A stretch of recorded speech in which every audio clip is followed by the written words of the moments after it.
नमस्कार, बहुत स्वागत है आपका आश्रम यूट्यूब चैनल पर। आज के अंक में हम जानेंगे विवाह कब होगा, विवाह की उम्र की कैलकुलेशन कैसे करें।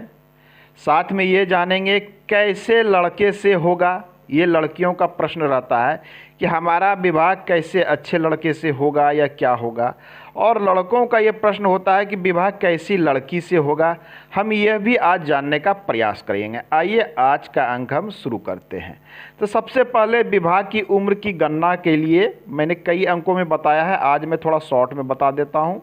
फिर मैं बताऊँगा कि किस प्रकार से जान सकते हैं कि अच्छे लड़की या अच्छे लड़का से आपका विवाह होने की क्या संभावना है। तो आइए, विवाह की उम्र की गणना के लिए सर्वप्रथम हमें बुध पर्वत, हमारी कनिष्ठिका उंगली जिसे हम लिटिल फिंगर या ये छोटी उंगली कहते हैं, ये छोटी वाली उंगली जो होती है इसे लिटिल फिंगर या कनिष्ठिका उंगली या छोटी उंगली भी कहते हैं। इसके नीचे का क्षेत्र जो है ये क्षेत्र होता है बुध पर्वत का क्षेत्र। यहीं पर हमारी हथेली में विवाह रेखा होती है। ये विवाह रेखा कहाँ से कहाँ तक में होती है? तो ये आपकी है हृदय रेखा। हृदय रेखा से ऊपर और कनिष्ठिका उंगली के मूल भाव के बीच में, इसके बीच में जितनी भी रेखाएं दिखती है आपको, ये सभी रेखाएं विवाह रेखा ही कहलाती है। कई बार कई रेखाएं होती है, हम इसकी भी बात करेंगे। इस हथेली में देखें तो यहाँ पर आपको एक विवाह की रेखा यहाँ दिखेगी, ये देखिए, केवल एक। कभी कभी होता है क्या है कि 2 की संख्या में, 3 की संख्या में, 4 की संख्या में। तो कभी देखते हैं कि कोई रेखा काफ़ी बड़ी होती है, कोई रेखा काफ़ी छोटी होती है। तो ये क्या कहती है? सबसे पहले कैलकुलेशन देख लें। पुरुष है तो अपने दाहिनी हथेली को देखेंगे और महिला है तो बाईं हथेली को विवाह के लिए।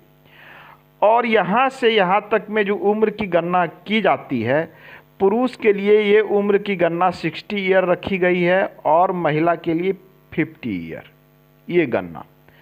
तो यदि आप महिला हैं और पुरुष हैं तो सबसे पहले करना क्या है कि आपको इसको बीच में डिवाइड कर लेना। ये देख ली, मैंने इसे 2 भागों में बांट दिया। इसके नीचे की जो उम्र की गणना होगी, इतने भाग की ये क्या होगी? यदि आप पुरुष हैं तो टोटल थी ये 60 ईयर, तो यहाँ आधा हमने कर दिया, तो ये कितना हो गया? ये हो गई आपके लिए 30 ईयर। पुरुष के लिए ये 30 साल हो गई 50%, और महिला के लिए 25 साल। अब आपको यहाँ से ये अंदाज़ा लगाना है कि आपकी विवाह रेखा कहाँ है, 50% से ऊपर है या नीचे है। हो सकता है आपका विवाह रेखा यहाँ हो, या हो सकता है कि आधे से ऊपर हो, दोनों कंडीशन हो सकती है। यदि किसी गर्ल्स की, किसी महिला की, किसी लड़की के विवाह रेखा जो है 50% मतलब आधे से नीचे दिख रही है यहाँ पर, तो इसका अर्थ ये निकलता है कि 25 वर्ष से पहले आपके विवाह होने की संभावना पूर्ण रूपेण बन रही है। 50%, नॉट एग्जैक्ट, हम ये दावा नहीं कर सकते हैं कि 24 में ही हो जाएगी, 24 वर्ष के आसपास होगी। इस प्रकार का यहाँ प्रेडिक्शन निकाला जाता है। हाँ, कुंडली देख के ये दावा किया जा सकता है कि 2024 में मार्च में हो जाएगी या जून में हो जाएगी, ये दावा किया जा सकता है। लेकिन हस्तरेखा देखकर ये बताया जाता है कि इसके आसपास ये घटना होने की संभावना है, या शुभ या अशुभ जो भी हो, बहुत तरह की रेखाएँ हैं, सबकी ये कैलकुलेशन होती है।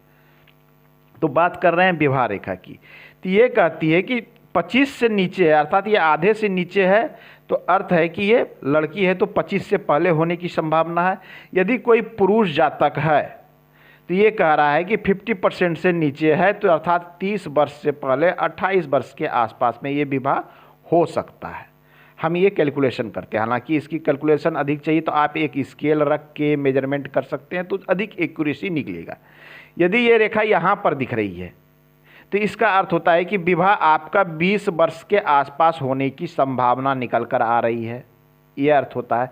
इसके ऊपर यदि किसी का विवाह रेखा दिखे, पुरुष है तो 30 वर्ष के बाद विवाह होगा, काफ़ी ऊपर में है तो अर्थात 35 प्लस में चले जाएं, आपका विवाह 35 प्लस में होगा।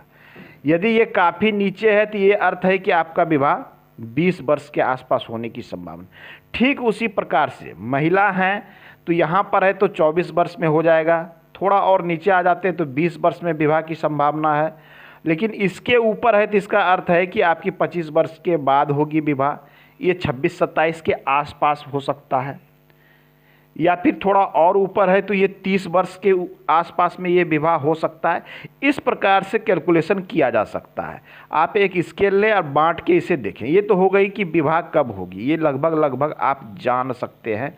अब आइए कैसे लड़के से विवाह होगी, कैसी लड़की से विवाह होगी, ये कैसे जानते हैं। तो इस प्रकार के प्रश्न के लिए एक तो सबसे पहले हम देखते हैं अपने हथेली के गुरु पर्वत। मैं हथेली को लेता हूँ, ये गुरु पर्वत का स्थान है।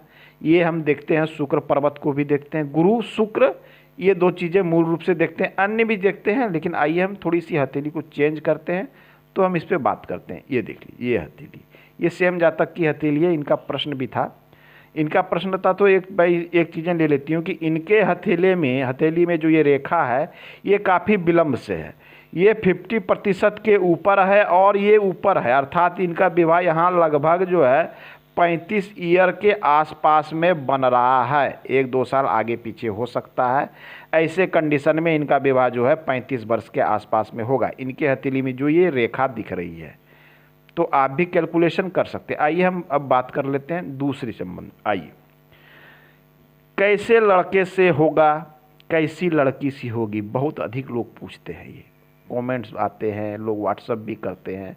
तो एक बात देखें आप, ये जो है आपका गुरु पर्वत है। ये क्या है? गुरु पर्वत है। गुरु पर्वत क्षेत्र में ये गुरु पर्वत अच्छे विवाह के लिए गुरु पर्वत शुभ अवस्था में होना आवश्यक है।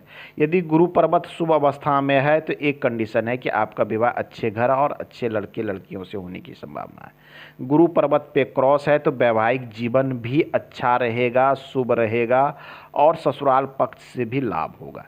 गुरु पर्वत पे क्रॉस हो, साथ में चंद्र से निकली भाग्य रेखा है तो स्त्री पक्ष से काफ़ी लाभ होता है। पुरुष है तो महिला, महिला है तो पुरुष पक्ष से, ससुराल पक्ष से काफ़ी लाभ होता है। ये शुभ माना जाता है।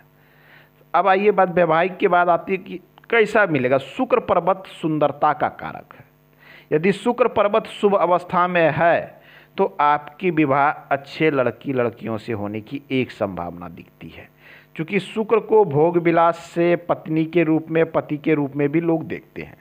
शुक्र को जो है, शुक्र पर्वत अच्छा है, इस पर किसी प्रकार के अशुभ चिन्ह नहीं है, क्रॉस नहीं है, तो इसका अर्थ है शुक्र पर्वत शुभ है। या फिर शुक्र पर्वत पे कोई शुभ चिन्ह बन रहा हो तो आपका विवाह एक अच्छे जगह पे होने का, वैवाहिक सुख प्राप्त करने की संभावना दिखती है।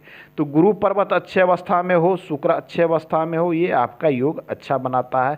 साथ में बुध पर्वत भी अच्छे अवस्था में हो तो वैवाहिक संबंध और योग अच्छा बनता है। अच्छे लड़के लड़कियों से विवाह होने की यहाँ संभावना दिखती है।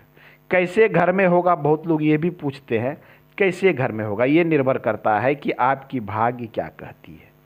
यदि किसी का विवाह रेखा काफ़ी लंबा होता है, ये सूर्य में जाके मिल जाता है, ये स्थिति अति, ऐसे कोई यदि महिला के हथेली में हो या पुरुष की हथेली में हो तो ऐसे जातक का विवाह अपने अनुपात में, यदि आप लाखपति हैं तो आपका विवाह करोड़पति घर में होने की संभावना बन के आती है।